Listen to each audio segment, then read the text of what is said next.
sexta, sábado, domingo pela manhã, domingo à noite, que vai estar ministrando a última palavra. Queridos, e nós já acertamos aqui com o pastor Eurípides, ele vai estar ministrando no encontro, no antigo encontro da família. Quem lembra do encontro da família? Quem já foi no encontro da família aqui? Ele transformou agora o nome chamado Encontro Aliança. E esse encontro será para casais, descasados, viúvos e jovens adultos, Nós vamos fazer uma separação lá e ele vai estar ministrando para os casais. Então você já pode começar a fazer a sua inscrição. Maduros. Maduros. O que é maduro? Amarelo? 11 a 13 de setembro vai ser o encontro Aliança. Amém? Vamos orar com o pastor Eurípides mais uma vez. Estenda suas mãos. Obrigado, Deus, pela disposição do teu servo. E mais uma vez nós estamos aqui com o coração aberto, ouvidos abertos para ouvir o Senhor através da vida dele, em nome de Jesus. Amém. Bênção de Deus. Aleluia. Bom, abra sua Bíblia, por favor, em Marcos 4. Marcos, capítulo 4, a partir do verso 1.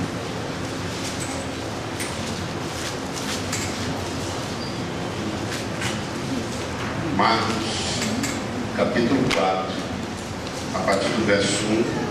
Você pode permanecer sentado, não precisa se levantar. Nós vamos ler uma porção das Escrituras Sagradas. Marcos, capítulo 4, a partir do verso 1.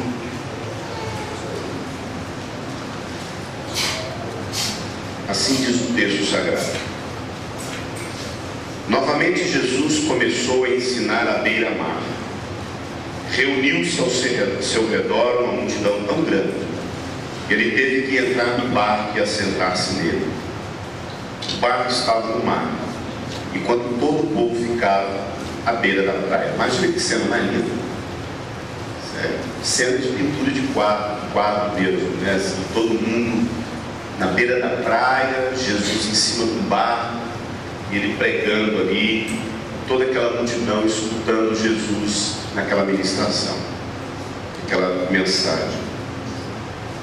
Verso 2: ele ensinava muitas coisas por parábolas, dizendo em seu ensino: ouçam, o semeador saiu a semear.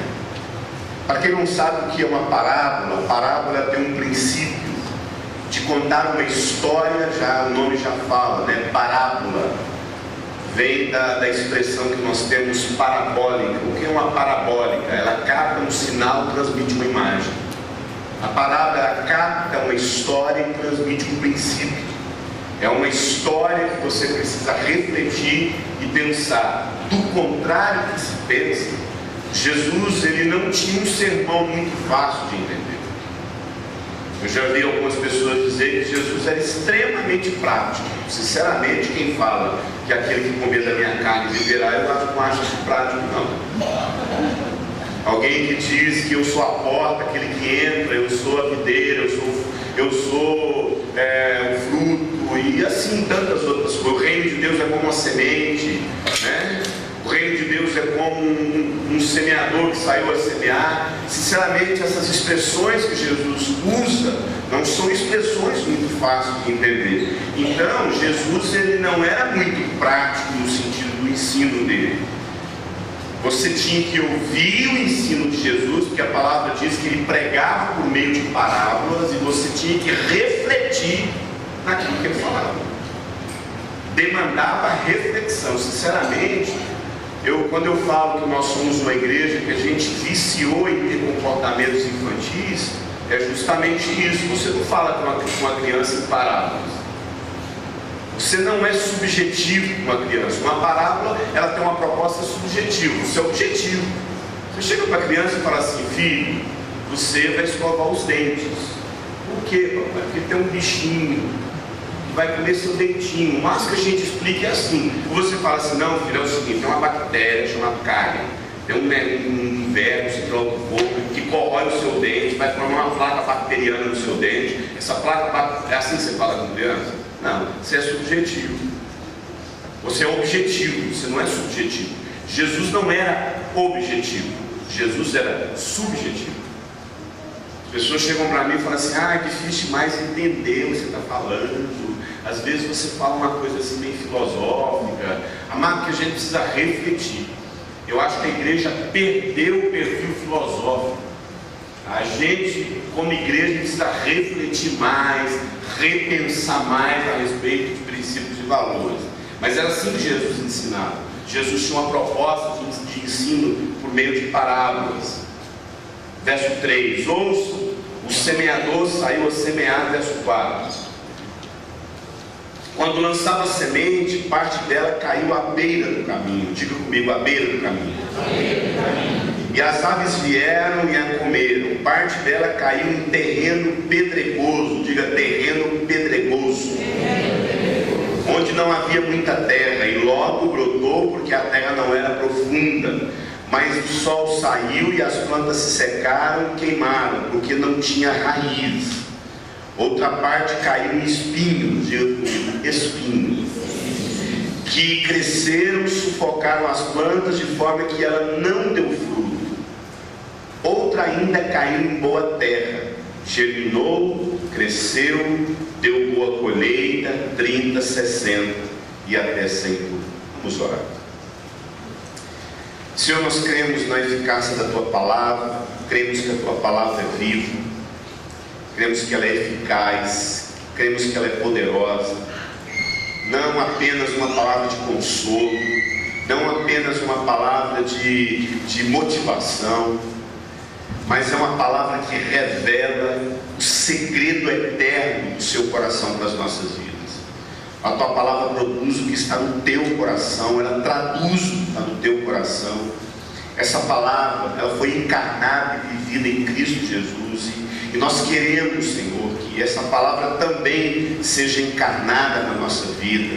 A Tua Palavra precisa se fazer carne, e nós cremos que o Senhor, Pai, mandou a Tua Palavra aos nossos corações para nos ensinar, e para que essa palavra, que é a boa semente, possa germinar no nosso coração, cumprindo o propósito pelo qual o Senhor designou. É isso que nós cremos que a Tua Palavra deve ser cumprida na vida de cada um, e nós cremos nisso e pedimos que isso possa acontecer nessa noite, em nome de Jesus, amém.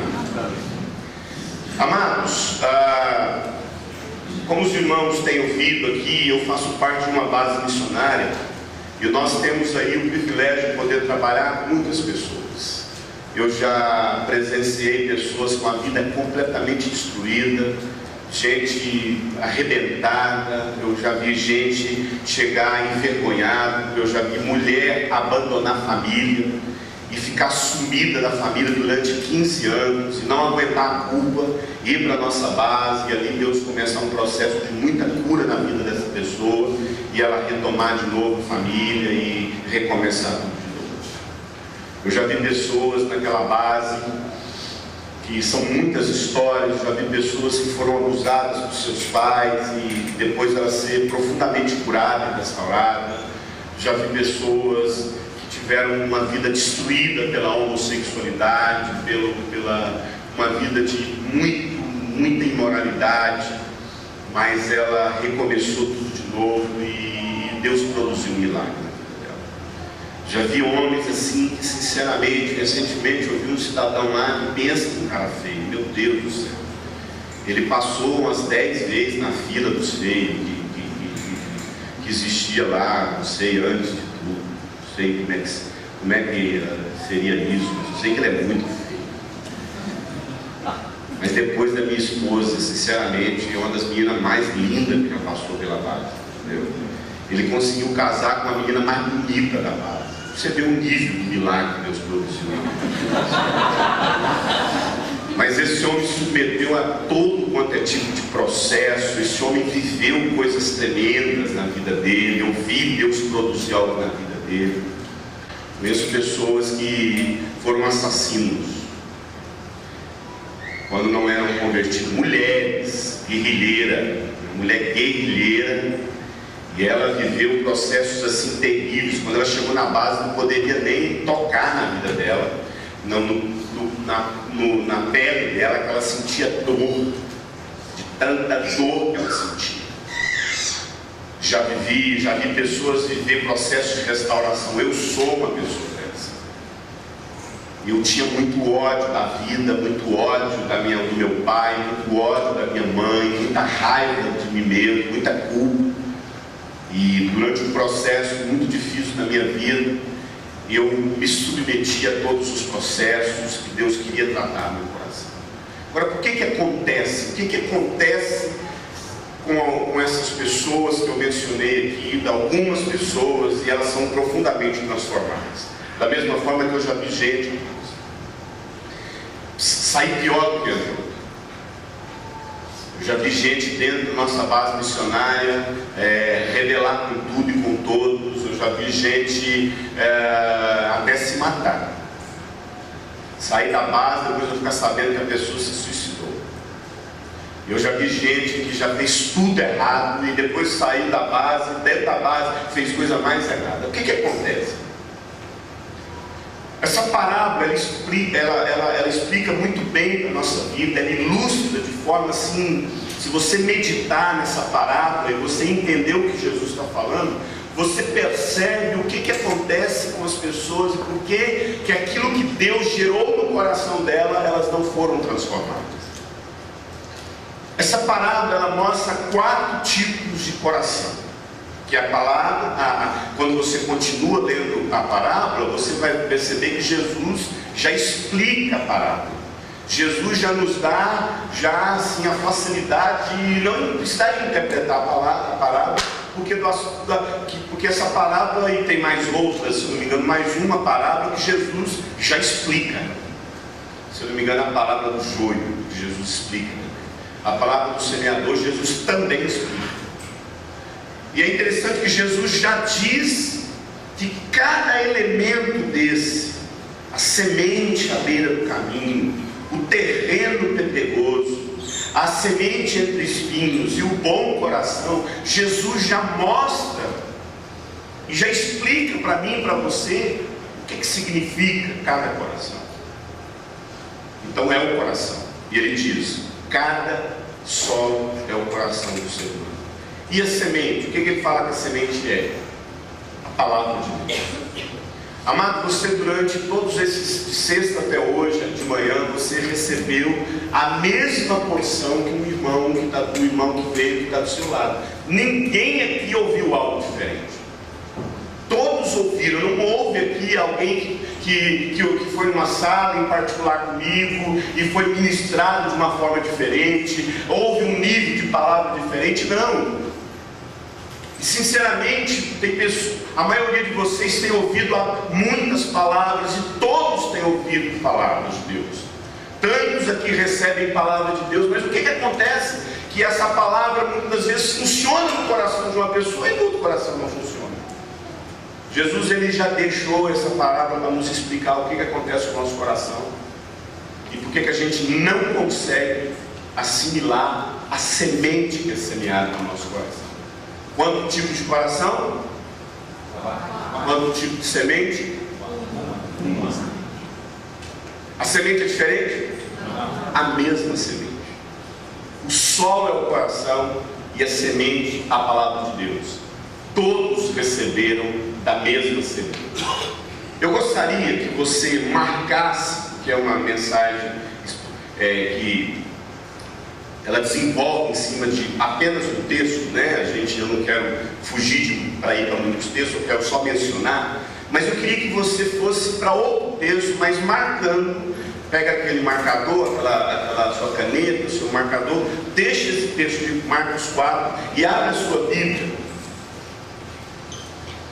Por ser um sermão expositivo, eu não quero sair desse texto, então eu gostaria que você abrisse a sua Bíblia em 1 Coríntios capítulo 10, a partir do verso 1. 1 Coríntios, capítulo 10, a partir do verso 1. Olha só o que o texto sagrado diz. 1 Coríntios, capítulo 10, a partir do verso 1, diz o seguinte: Porque eu não quero, irmãos, que vocês ignorem o fato de que todos os nossos antepassados estiveram sobre a nuvem e todos passaram pelo mar. Em Moisés, todos, eu estou enfatizando a palavra todos, em Moisés todos foram batizados na nuvem e no mar. Todos comeram do mesmo alimento espiritual e beberam da mesma bebida espiritual, pois bebiam da rocha espiritual que os acompanhava, e essa rocha era Cristo. Contudo, Deus não se agradou da maioria deles, por isso seus corpos ficaram espalhados no deserto. Essas coisas aconteceram como exemplo para nós, para que nós não cobicemos as coisas más. Amados irmãos, é interessante que esse texto mostra que realmente esse povo de Deus não tinha com o que reclamar. Ninguém poderia chegar na presença de Deus e falar assim: ah, Deus, mas o Senhor resolveu visitar a família de Judá, o pessoal lá de Benjamim, né? A tribo de Naftali, com a coluna de fogo. Ah, mas também nós tivemos que passar, atravessar o Mar Vermelho a canoa. Agora a tribo tal ali atravessou a terra seca. Ah, mas também, né, Deus? O pessoal lá do Josué e do Caleb tiveram maná que desceu do céu, e eu achei que lá e uma coluna de fogo que guiava eles pelo deserto. Amado, era assim ou todos receberam? Todos. Querido, ninguém pode chegar na presença de Deus dizendo que nunca recebeu uma palavra de Deus, que nunca recebeu direção para a sua vida. As pessoas falam assim: ah, eu tenho dificuldade de entender. Sinceramente, eu acho que não é dificuldade de entender, não. Eu acho que é dificuldade de aceitar. A maioria de nós, amado, temos dificuldade de aceitar o que Deus está querendo dizer para nós e não de entender. E muitas das vezes, querido, a gente acha que fulano foi favorecido, outro fulano foi abençoado, e eu nunca fui abençoado. Não existe isso. Todos nós fomos abençoados pela palavra de Deus. O problema está no nosso coração e não na palavra. Amém. Deus nunca falhou com você.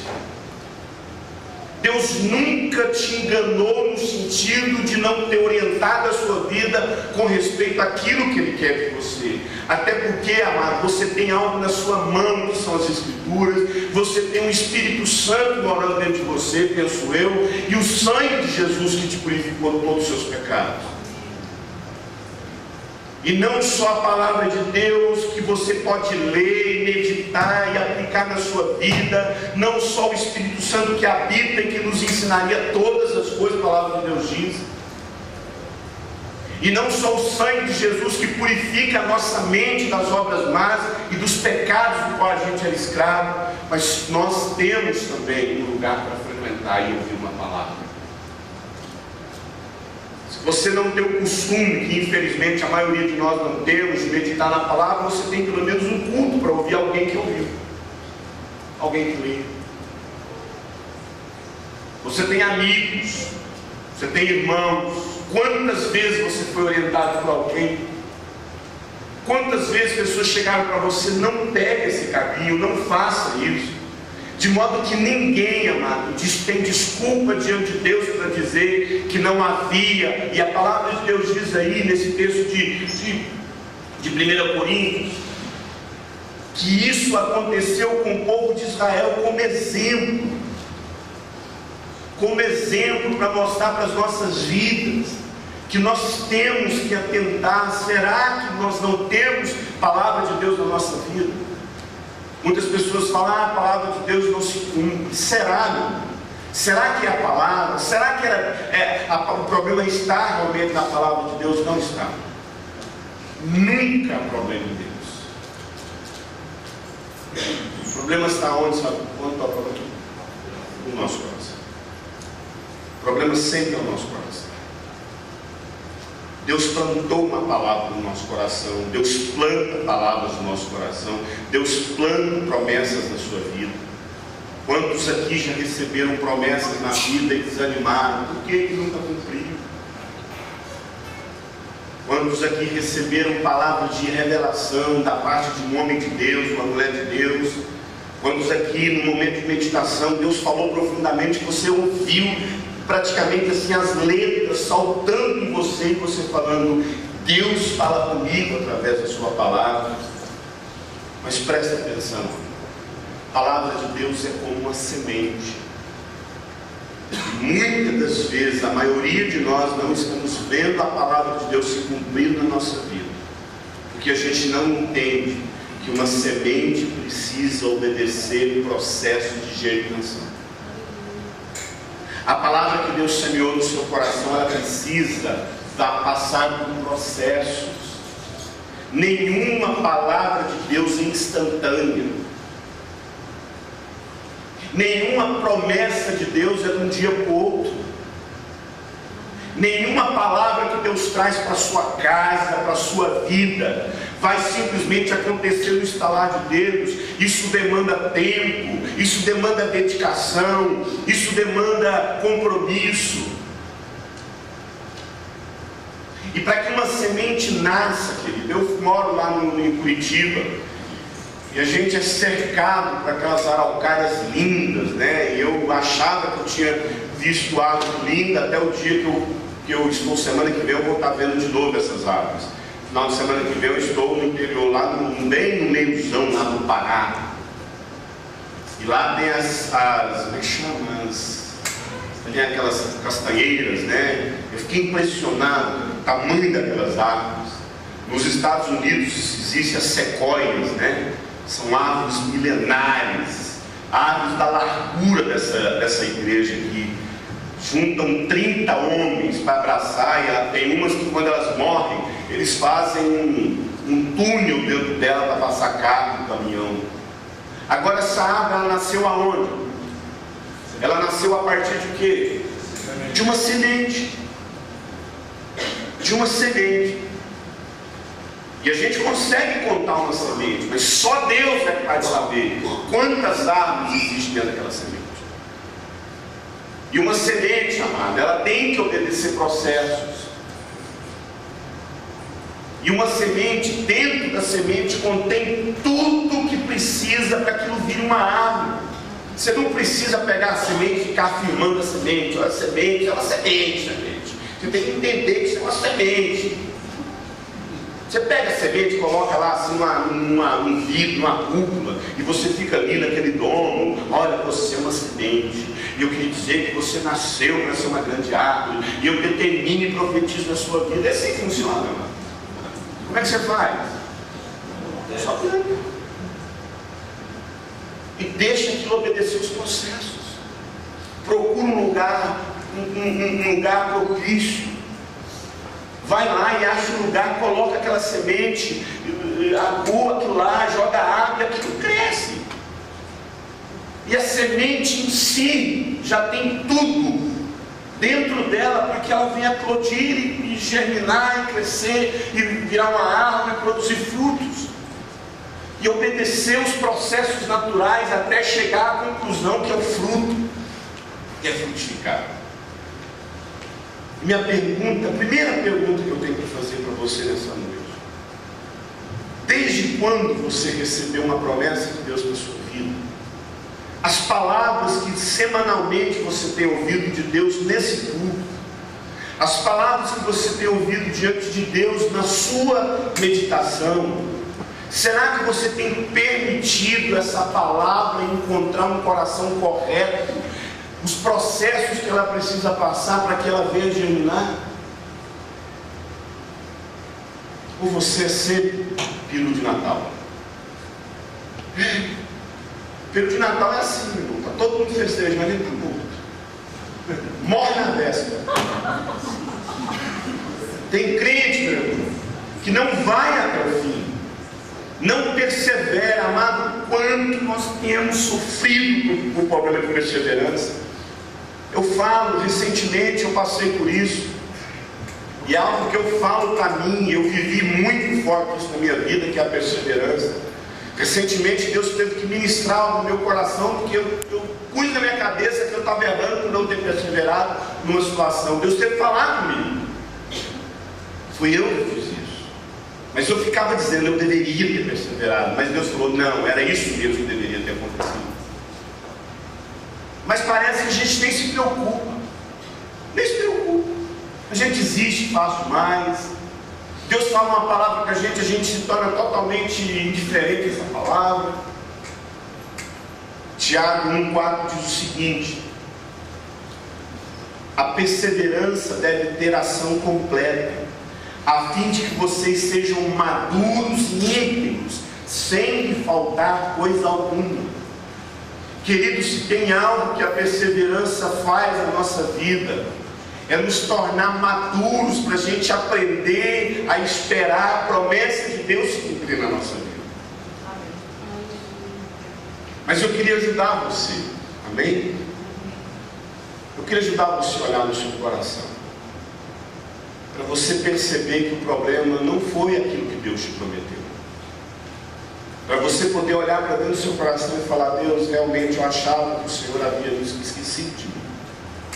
E você descobrir que não foi Deus, foi o seu coração que mudou, foi o seu coração que não estava preparado, foi o seu coração que você não se preocupou com o seu coração. Para isso eu preciso que você volte lá para o texto que eu pedi para você deixar marcado lá de Marcos 4, a partir do verso 1.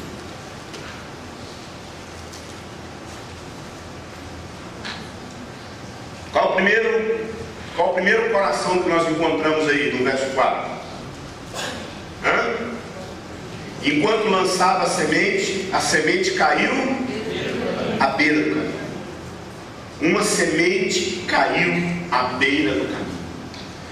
Amados, quando eu olho para esse texto, à beira do caminho, eu não consigo ver outro tipo de ilustração que não seja alguém às margens da vida. O que é a beira do caminho? A pessoa não está nem no caminho e nem fora do caminho. Ela está à beira do caminho. Ela está às margens do caminho. E nós não somos daqueles que estamos andando à beira de um caminho. Nós somos aqueles que estamos andando o quê? No caminho. E vida cristã é caminhar. Vida cristã, mano, é um caminho pelo qual você precisa caminhar. Paulo fala: prossigo para o alvo. Vida cristã, mano, é uma porta que você entra. Vida cristã é um caminho que você anda. Vida cristã é um alvo que você tem que alcançar. Maturidade, amado, começa por uma porta que você precisa entrar. Maturidade são processos que você precisa passar. Caminho, gosto dessa palavra caminho. Caminho fala de viver processos. Caminho fala de você andar. Caminho fala de você obedecer. Vida cristã é o quanto você caminha. Por isso que Jesus diz que Ele é o caminho. Não tem como você paralisar na vida cristã. Vida cristã não é alguém parado. Vida cristã é alguém que caminha. O Abraão é esse homem. Um homem em constante caminhada. Por isso que ele é o pai do quê? Dos hebreus. O que é o hebreu? O que significa a palavra hebreu? Vem do Abru, né? Vem do hebraico Abru, que significa aquele que caminha. O hebreu. Então, amado, se você não tem essa identidade de viver processos, de viver de caminhar naquilo que Deus diz para você, mas você está paralisado. Mas tem gente que não é assim não. Tem gente que não quer caminhar, tem gente que quer ficar o quê? Às margens. Você sabe o que é alguém que fica às margens? É a indiferença. Não, eu estou aqui pelos cantos. Eu gosto de ir só no culto de Dia dos Pais. Eu gosto de ir só na ceia de Natal. Eu gosto de ir só nas... Mas não, me envolver. Quem envolve lá é minha mulher. Não, quem envolve lá é meu marido. Eu sinceramente, eu só estou aqui para desfrutar. Eu não estou aqui para viver os processos. insiste em manter uma vida às margens. São os marginais da vida cristã. Sabe, os marginais da sociedade? O que são os marginais? É aquele que está inserido no trabalho, é aquele que está inserido numa sociedade que produz, é aquele que está inserido numa sociedade que toma conta uns dos outros. Não, é aquela pessoa que está o quê? Só quer desfrutar, só quer pegar o dinheiro, só quer pegar o benefício. Gente sem compromisso, gente negligente. Por isso, se você quer ver o processo de Deus, a palavra de Deus cumprindo na sua vida, a primeira coisa que você precisa entender, não é ninguém que tem que se envolver a não ser você. É você que tem que ter compromisso com essa palavra e não ficar esperando que alguém faça por você aquilo que você tem que fazer. Se você quer ver a promessa de Deus se cumprir na sua vida, não transfira a responsabilidade que é sua. Deus falou com você, então tenha você compromisso com essa palavra. Eu falo isso demais para mim mesmo. Eu não tenho que responsabilizar as pessoas. A gente perde tempo achando que as pessoas têm compromisso. E vou ser sincero, se até agora ninguém teve compromisso com aquilo que você acredita, tenha você compromisso. E isso é palavra de Deus. Quando Deus traz uma palavra, Ele quer compromisso nosso. Sabe por que eu não tenho ministério? Porque nunca ninguém me apoiou, nunca ninguém te apoiou. Tenha você compromisso com essa palavra. Vá atrás daquilo que você acredita e não fique esperando as pessoas ficar fazendo por você aquilo que você tem que fazer. Quando Deus promete algo para nós, é com a gente que está falando. A gente tem mania de botar a culpa. Eu lembro, já fiz demais em aconselhamento.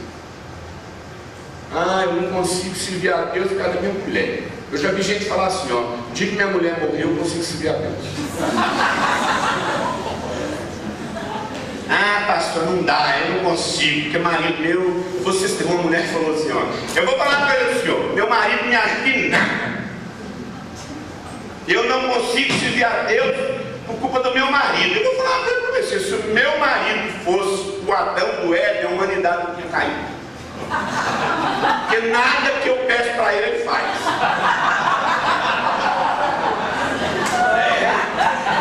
Nada que eu peço para ele, se eu tivesse falado, como? Não. Mantenha você compromisso com essa palavra. Quantos aqui já receberam palavra, promessa, direção de Deus na sua vida? Quantos? Pois bem, não é a pessoa do seu lado que tem que ter compromisso com essa palavra, é você. Não culpe, Deus vai falar é com você. Preste atenção.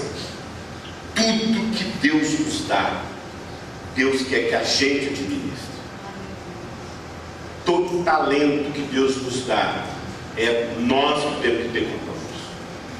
Isso não é diferente da sua palavra. Toda a promessa de Deus, só que muitas das vezes a palavra de Deus diz que tem gente que é como uma semente que caiu à beira do caminho. Só fica pelas beiradas, não quer ter compromisso. A palavra de Deus diz que tem outro coração que é como um solo rochoso. Verso 5, olha aí o que diz o verso 5. Parte dela caiu em terreno pedregoso, onde não havia muita terra, logo brotou. Olha, interessante, brotou, porque não tinha terra, porque a terra não era profunda. Amado, eu recebi essa palavra quando eu estava em Angola. Aí eu preguei numa igreja presbiteriana lá. Foi quando eu passei por uma experiência. Deus me deu uma palavra só nesse verso 5. Depois foi tomando proporções maiores dos outros versos. Mas eu estava na casa do governador de Angola, de Benguela. E aí tinha uma árvore, um coqueiro enorme.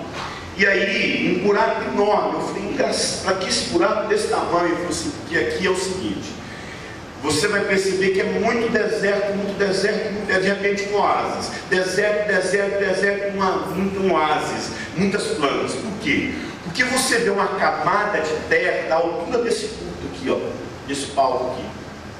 É uma camada de terra. Só que depois, quando você cava, você dá de frente com o quê? Com terra. com rocha. E aí eu vi que eles chegaram na rocha, cavaram na rocha, cavaram, até chegar no solo, aonde tem água.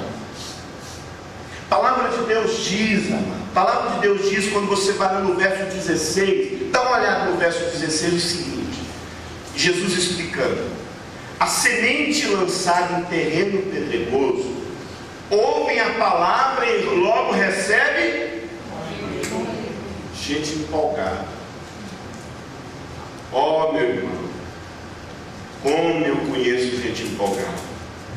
Você prega hoje, as pessoas ficam alegres, as pessoas recebem com alegria a palavra, e é isso que o texto diz. A semente lançada em terreno pedregoso são pessoas que ouvem a palavra e recebem com alegria, recebem a palavra, mas elas não têm raiz em si. Significa o que, amado?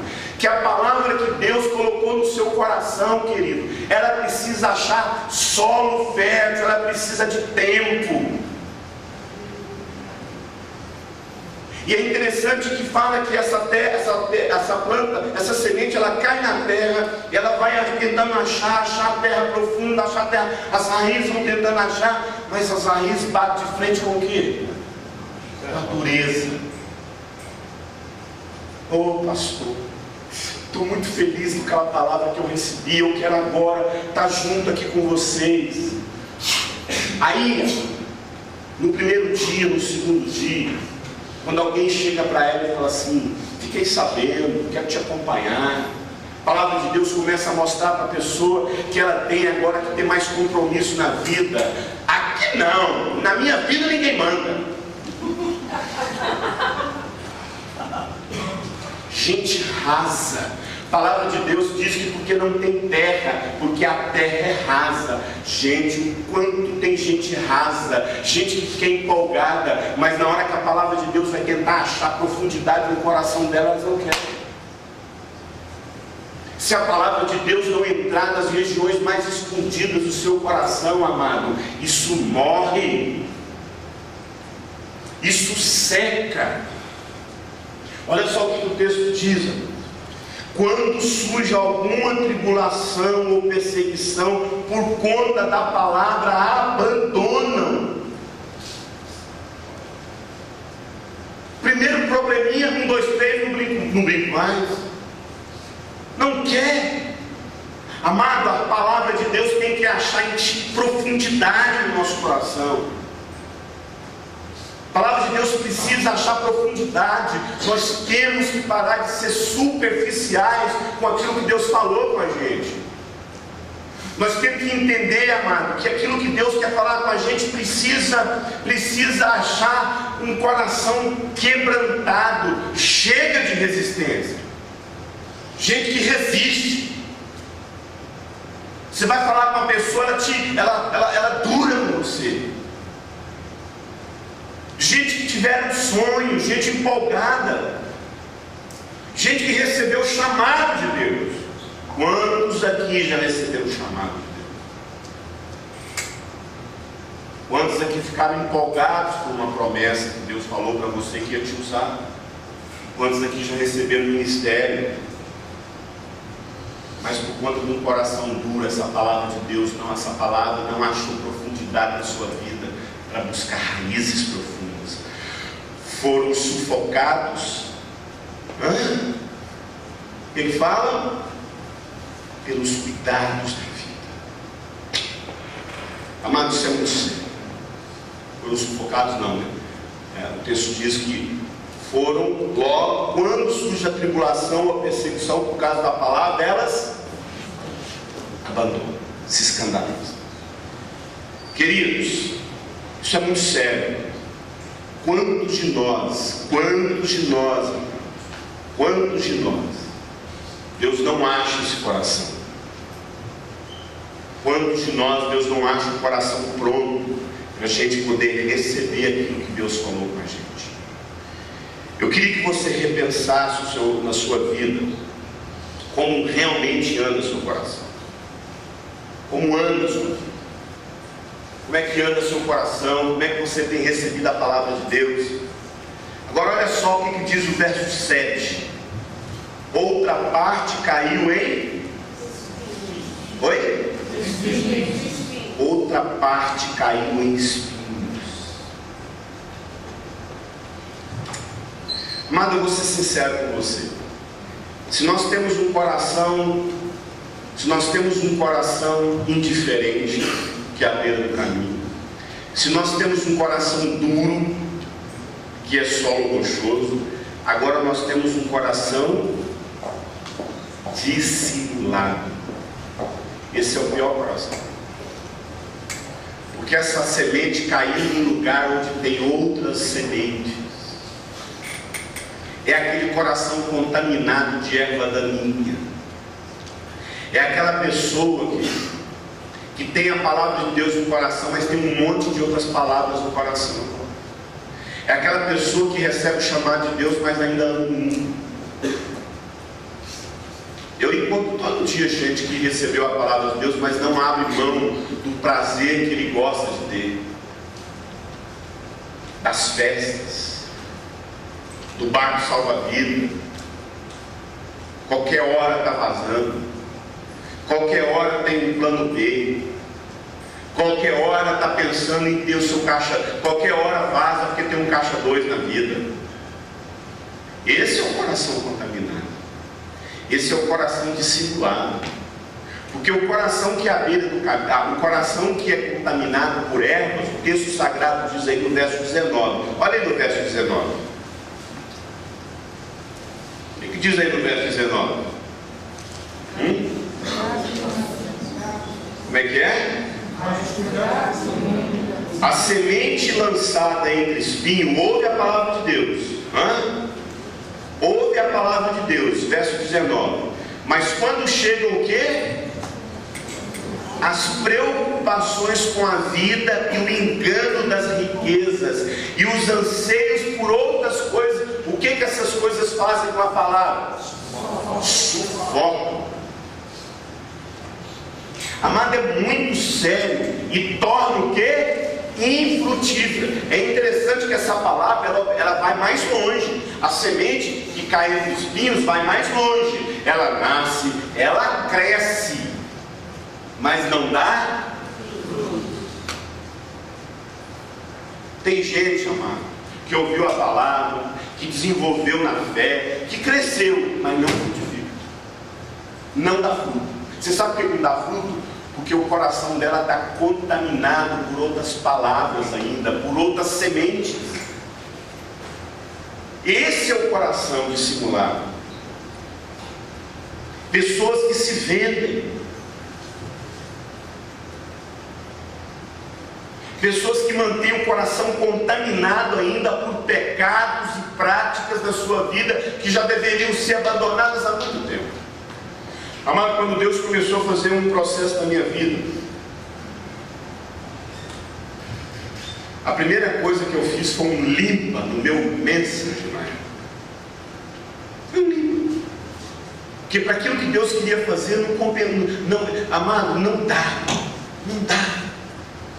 Amado, quando a gente trabalha principalmente com pessoas ligadas a vício, a imoralidade, a homossexualidade, eu vejo a pessoa lá na base, passando 1 mês, 2 meses, 3 meses, 4 meses, 5 meses, mas quando eu vejo que essa pessoa ainda mantém as músicas que ele gostava de ouvir na boate gay,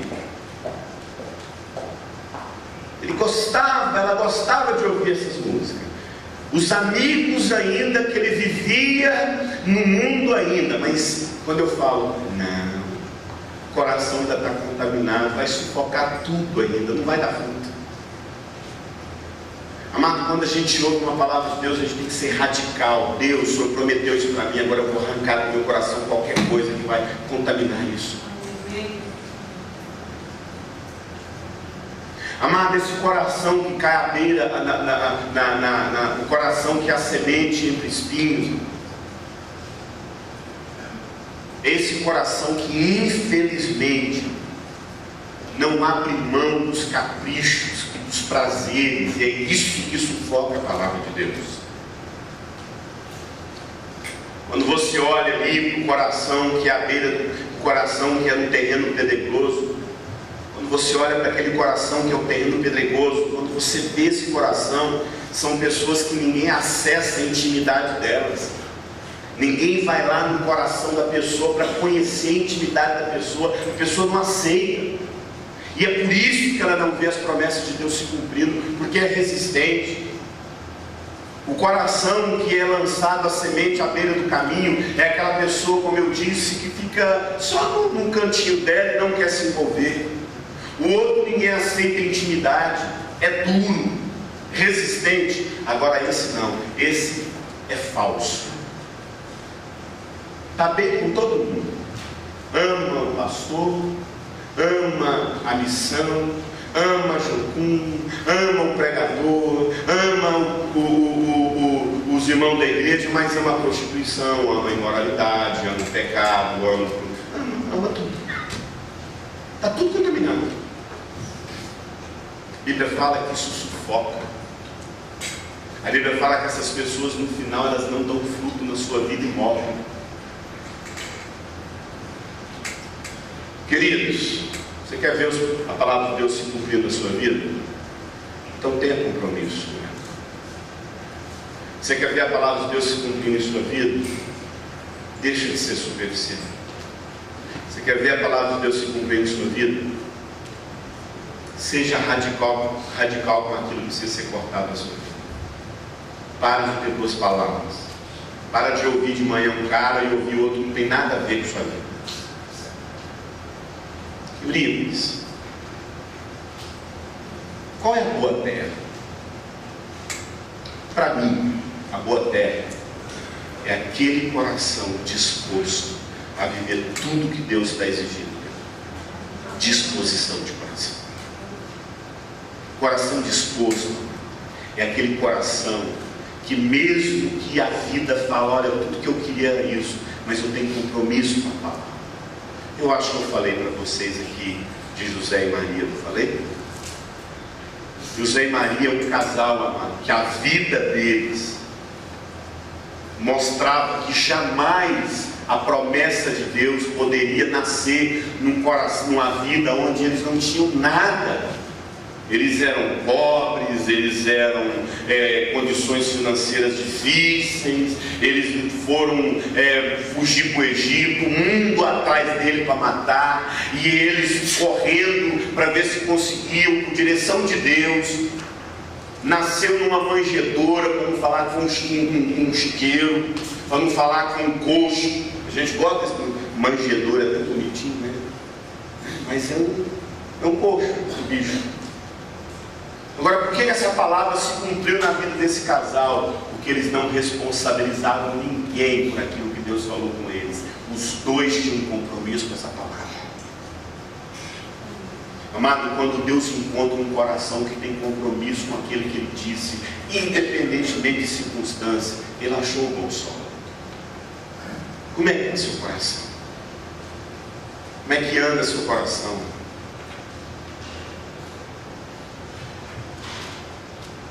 Como é que seu coração está? Indiferente, duro, contaminado. Indiferente com a vida cristã, sem compromisso com a vida cristã, sem compromisso com sua família, indiferente com tudo, para você tanto faz. Duro, magoado, ninguém entra mais na sua intimidade, não acredita mais em ninguém. Ou contaminado. Contaminado pelos prazeres, pelo pecado, e aquilo que um dia Deus falou com você, agora não dá mais fruto na sua vida. Mas a palavra de Deus diz que Ele muda o coração. Eu sou o Senhor vosso Deus, que muda o seu coração. Ele pode mudar seu coração nessa noite. Você pode falar: Deus, eu não sei de tudo. Deus, eu não vejo ainda tudo. Amada, a vida cristã não é uma vida onde você concorda com tudo que Deus fala. Não é assim, não. A vida cristã, amado, não é uma vida que você entende tudo que Deus diz e você... Não, amado. A vida cristã é: Deus, eu tenho compromisso. Eu não entendo, eu não sei tudo. Eu ainda tenho minhas limitações. eu ainda não entendo direito, mas o que o Senhor pede de mim, Senhor. Eu ainda não sou aquilo que eu desejaria ser no Senhor, mas de uma coisa eu sei, eu tenho um compromisso com aquilo que o Senhor falou com a minha vida, e eu vou nessa palavra até o fim.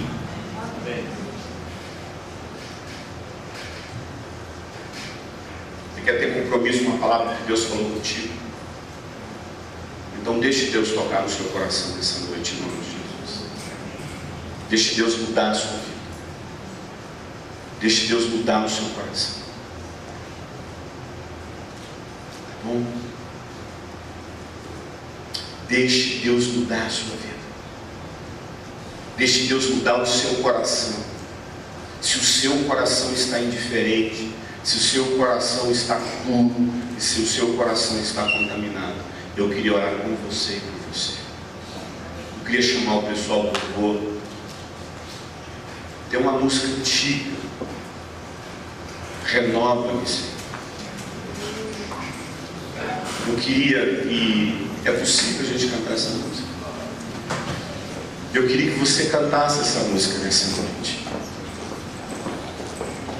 Que você colocasse diante de Deus o seu coração, pedindo para Ele transformar o seu coração, pedindo para Ele mudar seu coração. Quantos aqui entenderam essa palavra na sua vida? Eu não sei como é que você se encontra. Pastor, eu estou muito indiferente na vida, desacreditado, sem compromisso. Pastor, eu me decepcionei demais, meu coração endureceu, eu não gosto que ninguém entre na minha intimidade. Pastor, eu estou contaminado com tanto pecado na minha vida. Vem aqui, pode se lugar.